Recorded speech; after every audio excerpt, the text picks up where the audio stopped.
Welcome to our ஆன்மீக களஞ்சியம் channel. இன்றைக்கி நம்ம மகா பிரிவா மகிமையில் பெசன் நகர் அஷ்டலட்சுமி கோயிலை உருவான கதையை பற்றி அறிந்து கொள்ளலாம். இது வரைக்கும் நம்ம சேனலை சப்ஸ்கிரைப் பண்ணல அப்படின்னா மறக்காமல் சப்ஸ்கிரைப் பண்ணிவிடுங்க. முக்கூர் சீனிவாச வரதாச்சாரியார் ஒரு வைணவ பக்தர், மேலும் அவர் ஒரு உபன்யாசகர். வைணவராக இருந்தும் மகா பிரிவாளிடம் பக்தி கொண்டவராக அடிக்கடி மகானை தரிசிக்க செல்வதுண்டு. 1970களில் பெசன் நகரில் இவர் இருந்த இடத்தில் எண்ணி 4-5 வீடுகள் தான் இருந்தது. இவர் ஒரு கோசாலை வைத்திருந்தார்.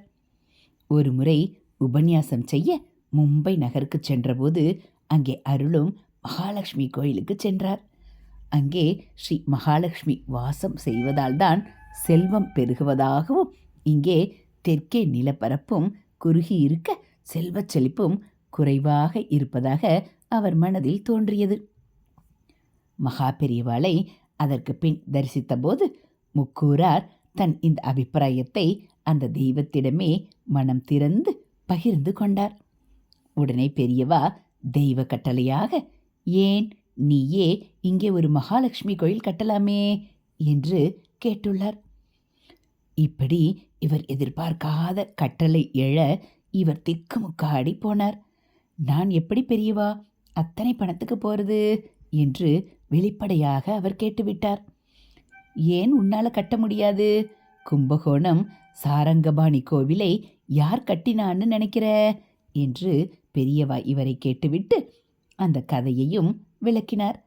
அந்த கோவிலை ஒரு ஏழை பிராமணன் தான் கட்டியதாகவும், கையில் காசே இல்லாமல் யாசகம் செய்துதான் பணம் சேர்த்து கட்டியதாகவும் இவரிடம் மகா பெரியவா விவரித்தார்.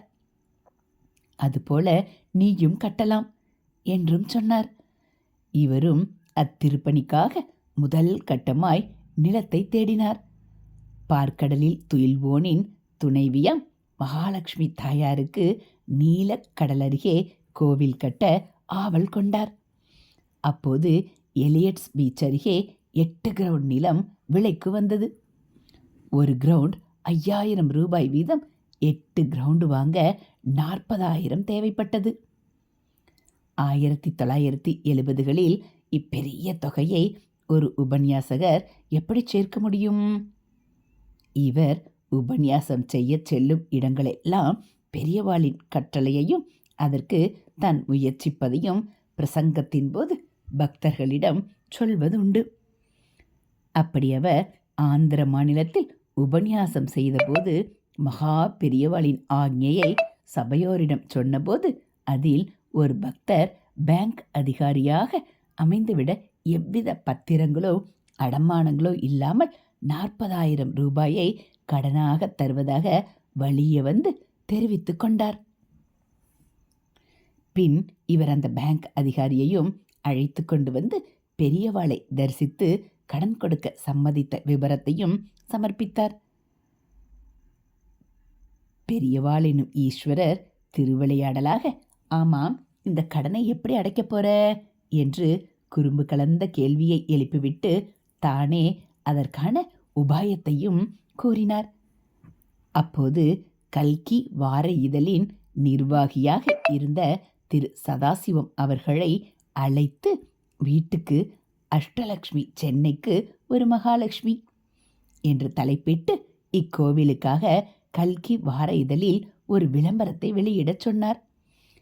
இடையே அச்சகம் நடத்தி வரும் ஒருவரை கூப்பிட்டு வரச் செய்து அவரிடம் 8 லட்சுமிகள் படம் ஒன்றை அச்சிடுமாறு உத்தரவிட்டார். நல்ல கலர் ஆர்ட் பேப்பரில் அச்சிடப்பட்ட அந்த அஷ்டலட்சுமி படத்திற்கு 11 ரூபாய் என விலை நிர்ணயம் பெரியவாளாலேயே செய்யப்பட்டது. நிலத்தின் கடன் 40,000 என்றிருக்க ஒரு படம் 11 ரூபாய் வீதம் எத்தனை படம் அச்சிட்டு விற்பனை செய்தால் அந்த 40,000 தேருமோ அத்தனை படங்களை மட்டும் அச்சிடச் சொன்னார். அதில் 10 ரூபாயை கோவிலுக்கும் 1 ரூபாயை அச்சகத்திற்கும் எடுத்துக்கொள்ளவும் உத்தரவானது. இப்படி மகா பெரியவாளின் அனுகிரகம் பெற்ற படம் என்று குறிப்பிட்டு விநியோகிக்கப்பட்ட அந்த அஷ்டலட்சுமி படத்திற்கு பக்தர்களிடமிருந்து பெரும் வரவேற்பு கிடைத்தது. அதில் அதிசயம் என்னவென்றால், பிரபல நாத்திக தலைவர் ஒரு நாள் முக்கூர் ஸ்ரீனிவாச வரதாச்சாரியார் இல்லத்தின் திண்ணையில் வந்து அமர்ந்து கொண்டு அவருக்கும் 2 படம் வேண்டுமென்று அதற்கான பணத்தையும் கொடுத்து வாங்கி சென்றார். இதில் மகா பெரியவரோட அனுகிரகம்னு போட்டிருக்குன்னு சொன்னதால வாங்கிட்டு போறேன் என்று அந்த தாடி வைத்த தலைவர் சொன்னபோது இவருக்கு வியப்பேற்பட்டது. இப்படி வியக்கும் வகையில் பெரியவாள் அருளால் கோவில் நிலம் வாங்கப்பட்டது. முதலில் மகாலட்சுமிக்கு மட்டுமே கோவில் என்று ஆரம்பிக்கப்பட்டு 8 லக்ஷ்மிக்கும் கோவிலாக இது அமையும் பேரருள் நிகழ்ந்தது. ஒவ்வொரு லக்ஷ்மி விக்கிரகத்துக்கும் ஒவ்வொரு பக்தர் உதவிட எல்லா லக்ஷ்மி விக்கிரகங்களும் வடிக்கப்பட்டவுடன் மகா பெரியவாளிடம் கொண்டு செல்லப்பட்டு ஆசி பெற்ற பின்புதான் ஸ்தாபனம் செய்யப்பட்டன. கும்பாபிஷேகத்திற்கு பெரியவாளை அழைத்தபோது அது ஒரு வைணவ கோவிலாதலால் அழகிய ஷிங்கரையே அழைப்பதுதான் நியாயம் என்று தர்மம் வலுவாதவராய் தெய்வம் கட்டளையிட அவ்வாறே ஏற்பாடுமானது. அகோபிலமடம் ஜீயர் அழைப்பை ஏற்றுக்கொண்டார். ஆனால் மகாலட்சுமி ஆலயத்தில் மகாவிஷ்ணு இல்லாமல் தனியாக மகாலட்சுமி ஸ்தாபனம் செய்வது ஏற்புடையதல்ல என்று சொல்லிவிட்டார். சம்ரோக்ஷணம் ஏற்பாடுகள் செய்தாகிவிட்டது. ஒரே 1 வார காலம்தான் இருக்கிறது. எங்கே போவது மகாவிஷ்ணுவுக்கு? முக்கூரார் மகா பெரியவாளிடம் ஓடி நிலைமையை சொன்னார்.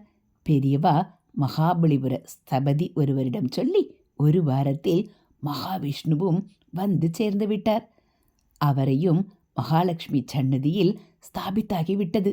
1976 வருஷம் ஏப்ரல் மாதம் 5ஆம் தேதி அன்று கும்பாபிஷேகமானது.